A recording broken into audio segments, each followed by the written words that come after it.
This is breaking news. Good afternoon, everyone. I'm Wendy DeMonte. I'm Kristen Remington. We continue to follow a tragic breaking news story out of Sparks after police say a student opened fire at Sparks Middle School around 7:15 this morning. That's right. That student died along with a teacher who is being hailed a hero. Let's go now live to Paul Nelson. He is live at Sparks Middle School, where you're going to see on this pinpoint map exactly where that is located. But he is standing by for a press conference where they are going to talk more with new details about exactly what happened at Sparks Middle School. Again, it's located on 18th Street, as you see there. Now let's catch you up on what we know so far. It was a normal Monday, just like any other day at Sparks Middle School, when a student whose name we still do not know opened fire just outside of the school, but on school grounds. From there, a teacher tried to intervene. He was shot and killed. A beloved teacher, by the way. We do know that 2 students were taken to the hospital with gunshot wounds. At last check, 1 student had undergone surgery. We've learned one of them is in serious condition. The other is listed in fair condition. And just about 20 minutes ago, we learned that the pistol that the boy used was from his parents. We're not quite sure how he gained access to it just yet. Okay, right now we are again awaiting another press conference. They've had them throughout the day, and now the latest one from law enforcement officials at Sparks Police Department. Good afternoon. My name is Tom Miller. I'm the Deputy Chief here with the Sparks Police Department.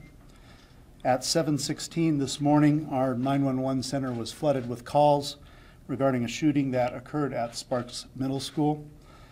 A male student came to the school with a semi-automatic handgun. He shot 2 students, 1 male teacher, before turning the gun on himself. The teacher was deceased, as was the suspect. The coroner's office has not confirmed the identities of the deceased at this time. We hope later on today, perhaps. The 2 male student victims were transported to local hospitals. They were both 12 years old. One was shot through the shoulder, the other shot in the abdomen. Both sustained non-life-threatening injuries and are currently in stable condition.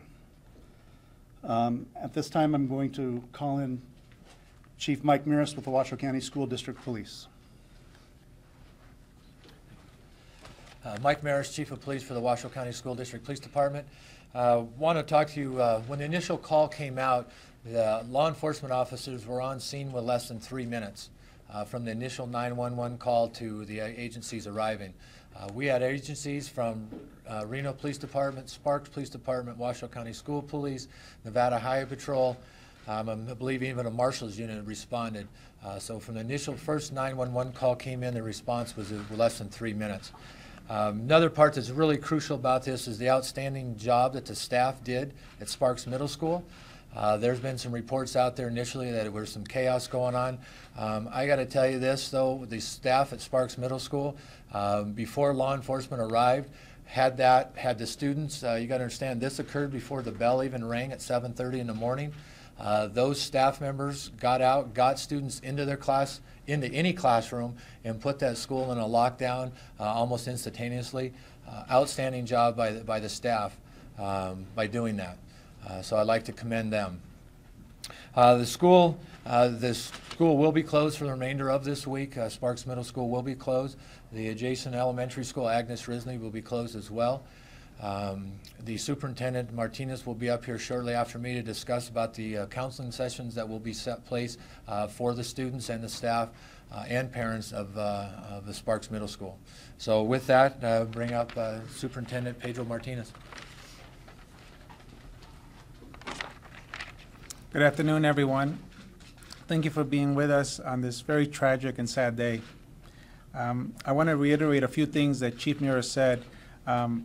You know, we have a lot of heroes today, including our children, who, even though school hadn't started, when the teachers came out, they listened to them, and they went into their classrooms immediately.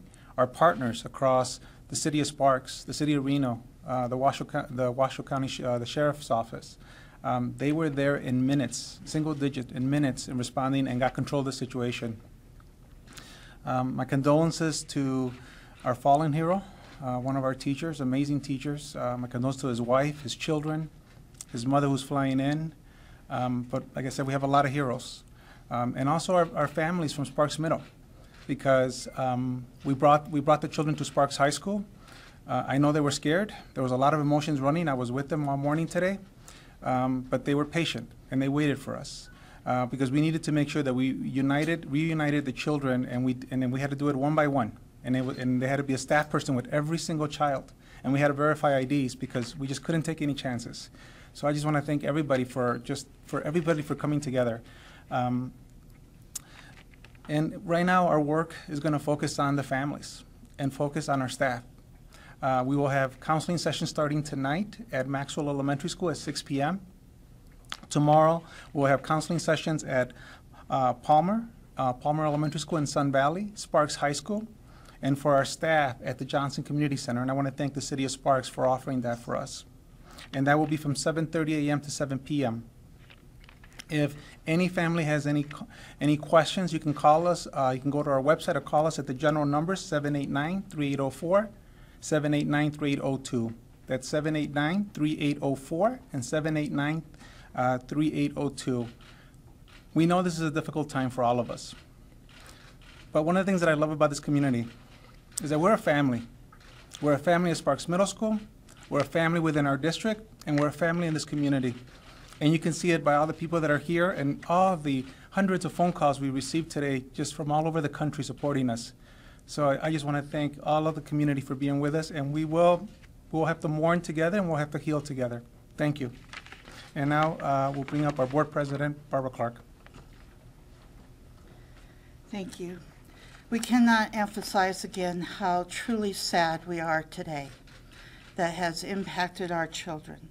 We have over 63,000 children in 93 schools with 8,000 employees, and each and every one of them are important to us, and their safety and their health is important to us. We can again emphasize that our students come first, and as the superintendent said, our community within minutes surrounded that school. We have regional support from law enforcement, mental health, faith-based, the bravery of our staff, the bravery of our children. The special and speed of response just shows the commitment and dedication that our staff, our parents, our families, and our community has towards all of our children. Again, our hearts go out to the families that have been impacted by this, and we truly, truly are going to do our best to provide them the support they need, as is the entire community. Thank you. Okay, we do have time for just a few questions, and then following this press conference, I do not anticipate that we will take any further questions until tomorrow morning at 10 a.m. Mike Maris, I believe school was out all last week for fall break, correct? That's correct. And so this was the first day back. Was there any indication, I know the investigation is early, that a student was going to do something like this today? That's very early part of the investigation. Sparks Police Department is we're working with them on that, and that's very early in part of the investigation to even tell at this point. There's been a lot of talk about the teacher and how he worked to put this situation to an end to save other people. Can you talk about what went down and when it happened? Unfortunately, as Chief Maris mentioned, the investigation is still in very preliminary stages, and at this point we're not able to go into great detail at this time. We appreciate the fact that you guys need this information, want this information, but we're also tied, our hands are tied at this juncture as to what we can release at this point. If a student brings a gun to school, how could the police really stop anything? Isn't it just inevitable? It happens everywhere around the country now. Unfortunately, in today's society, this is not just a school issue. This has been a issue that's occurred in theaters. It's been an issue that's occurred in even churches, malls. This is an incident that have occurred across the nation. They're tragic incidences. We've had them on even military bases. So we make our schools as safe as we possibly can make them. What can you tell us about the security that is typically at those schools and what security there was today? Any school resource officers or security guards on the premises? The Washoe County School District Police Department has been very proactive. The school districts have been very proactive over the years. We just celebrated our 40th anniversary of having a school police department, so the district has been kind of a leader in that to make the schools safe. We're 38 police officers for the school police department for our schools. Our high schools, we have officers on those campuses, and we have patrol that patrol and work in and out of the elementary and middle schools in those beats. But there was no officer on that campus this morning? Not at that time, because school had yet to even start at that school. Is there any indication that the people shot were specifically targeted, or is it your belief that this shooter was just trying to shoot as many random people as possible? Joe, thank you for your question. Again, that's preliminary. We're not able to comment on that at this point. How many minutes from the first shots till the active shooting portion was done? The preliminary right now, that less than 3-minute time frame, by the time the first officers arrived on scene, the shooting, the incident was over. Where did the gun come from? Let's take a question over here from the AP. Scott, go ahead. Get the last question. We understand that it's preliminary stage of the investigation. You indicated this morning there might be just some general information about a chain of events or what happened where. We anticipate being able to share more of that in the coming time here very soon. Not at this time. Is there any way you guys can confirm that somebody made the student mad? That's what a couple students did tell us that we spoke to earlier today. I'm not able to comment on that at all. And how did the student get the gun? No. Okay, this is an ongoing investigation. We do have a lot of witnesses to question, so there's more information to come. I'm sure we will reconvene tomorrow morning at 10 a.m. Thank you all for coming. And that concludes the 4 o'clock press conference we've been waiting for all day. I think the most poignant part of this press conference was from Washoe County School Superintendent Pedro Martinez, holding back the tears, saying, we are a family, we have to mourn together, we will have to heal together, and pointing out that there were a lot of heroes out at Sparks Middle School today, including the students who he said listened to all instructions, they listened to their teachers, and the teachers did a superb job getting everyone into the classrooms, even before school started. That's right. The whole thing lasted just 3 minutes, but boy, those were 3 devastating minutes for a whole lot of families out there, kids and parents alike. Let's go now live to Paul Nelson, who was at that press conference for a recap. Paul? Yeah, Wendy, this school shooting happened just before classes were supposed to start outside of Sparks Middle School, and police say they don't know why this student brought a semi-automatic handgun to the school and shot classmates and one of his teachers. More than 150 police officers from several different agencies arrived moments after the shots rang out at Sparks Middle School. The suspect, described as a Hispanic boy, was dead on scene, along with Michael Lansbury, as he was a teacher who died trying to stop the shooter. Police say the suspect died of a self-inflicted gunshot wound, but law enforcement did not fire their weapons. 2 other male students were taken to Reno Regional Medical Center. Both are 12 years old. One was shot in the shoulder, the other was shot in the stomach and underwent surgery. He's in serious conditions. Now, students were evacuated to Sparks High School, where their parents were able to pick them up. And police say that under the circumstances, they actually handled the situation about as well as possible. Wendy and Kristen? All right, Paul, thanks so much for that update. And Governor Brian Sandoval has ordered all flags in the state to be lowered to half staff after the shooting. Tonight, we know the name of the teacher who was killed. Michael Lansbury was a math teacher at Sparks Middle School. Police tell us when the student shooter opened fire, Lansbury tried to get to the student to stop shooting. That is when he was fatally shot. Students have been tweeting about Lansbury all day, saying how nice of a person and teacher he was. One student tweeted, when you hear about shooting at schools, you don't really realize how sad it really is until it happens to you. RIP, Mr. Lansbury. Another student posted, he told us he wasn't afraid to die, he was just afraid of leaving his family alone. Gosh. As you can imagine, this was an extremely scary and stressful day for everyone involved, particularly the students and parents. The parents couldn't get to their students fast enough. And anyone who's Yep. a parent out there just has their heart aching for those families out there. You almost wanted to go to get your own kid no matter what school that they were in. Well, we were able to speak with a few students who described what they heard and saw this morning. I was just talking with my friends, and then I just heard this bang, and then I just thought it was just a joke. And then I saw people running, and I saw their face so serious, like it was like a no joke. That student, along with many others who were outside in the back of the school, saw the shooter. One parent we spoke with was dropping his child off just as a large group, up to 100 students, he says, started scattering. I saw a bunch of kids running out of the school, and it wasn't like a regular something was going on, like playing around. There was pure fear in these children's eyes, running everywhere. Several parents went to Sparks High School, which was on code red lockdown. All the students were told to stay in their classrooms while parents pick up their middle school children. As you can imagine, it was a tough scene for parents to pull up to, and even harder for students who were there. It's very scary not to feel safe and not to go to work and knowing that your kid is going to be safe.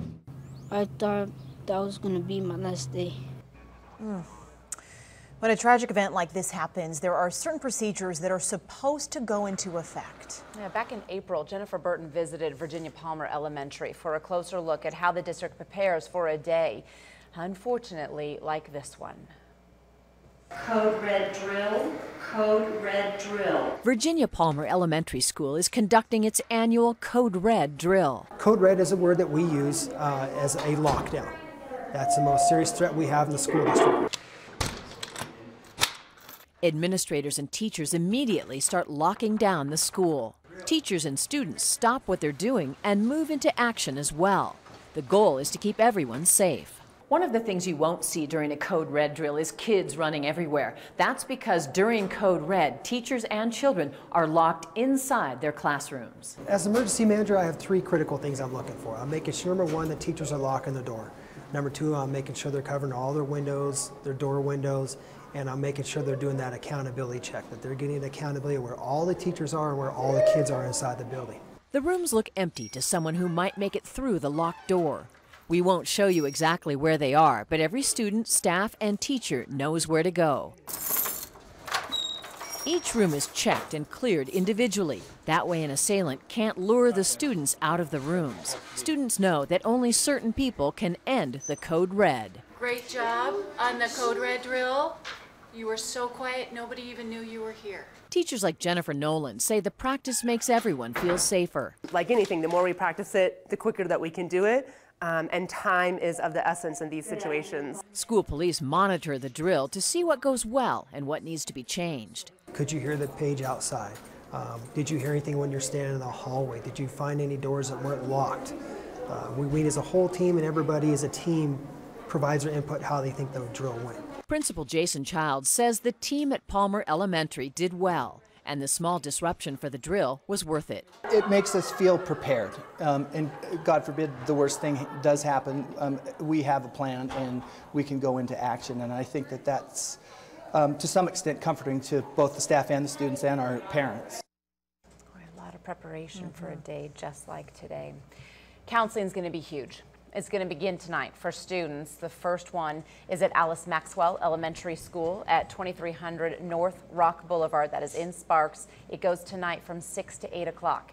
Then another one tomorrow at Virginia Palmer Elementary School. That's at 5890 Klondike Drive in Sun Valley from 7:30 in the morning until 7:30 at night. There will also be one tomorrow at Sparks High School, which is at 820 15th Street. That's also from 7:30 in the morning until 7:30 tonight. And tonight on Our News, we will have two different therapists in to take your calls if you want to talk to somebody right now about how to get your child the best help, really how to talk to your child. Do you talk to your child? Do you wait for them to bring it up? So many questions that so many parents, surely, like us, have tonight. So you can get help starting right at 5 o'clock. Just dial 858-2222. Yeah, and certainly this is a story we will continue to follow in the days and weeks ahead. We will have complete coverage coming up shortly on Channel 2 News at 5 o'clock. In the meantime, you can get the latest information on our website, ktvn.com, as well as our Facebook and Twitter pages. Until 5, thanks for being with us. I'm Kristen Remington. I'm Wendy DeMonte. We'll see you later on tonight.